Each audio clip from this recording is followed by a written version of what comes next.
నేరం చేసిన వాడు దర్జాగా పారిపోయేటటువంటి అవకాశం క్రమంగా తగ్గిపోతుంది. ఆర్టిఫిషియల్ ఇంటెలిజెన్స్‌ని తీసుకెళ్ళి సీసీ కెమెరాలకి లింక్ చేసి, ఈ సీసీ కెమెరాలని కేంద్ర దర్యాప్తు సంస్థలు స్వయంగా మానిటరింగ్ చేస్తూ ఉన్నాయి. ఒక పక్కన ఫింగర్ ప్రింట్స్ సంబంధించి మొన్ననే అమిత్ షా ఇచ్చినటువంటి విధానాన్ని చెప్పుకున్నాం.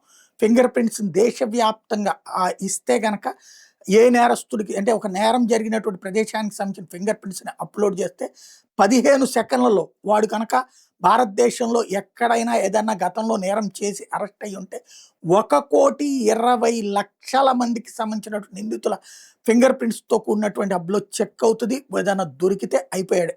అట్లాగా దేశవ్యాప్తంగా ఒక పక్కన చేసుకొస్తున్నారు. ఇదే కాకుండా సిఐఎస్ఎఫ్ వాళ్ళు ఇప్పుడు చేస్తున్నటువంటిది ఏదైతే the central industrial security force వాళ్ళు ఢిల్లీ, ముంబై, బెంగుళూరు, హైదరాబాద్, చెన్నై, కోల్కతా ఈ 6 ఎయిర్‌పోర్ట్‌ల దగ్గర కూడా ఈ నాట్ గ్రిడ్ ఏర్పాటు చేస్తున్నారు. ఆర్టిఫిషియల్ ఇంటెలిజెన్స్‌తో ఇక నేరస్తులు తప్పించుకోవడానికి అంతర్జాతీయ నేరస్తులు, తీవ్రవాదులతో సహా అందులో వాళ్ళకి సంబంధించినటువంటి డీటెయిల్స్ పెట్టుకొస్తారు.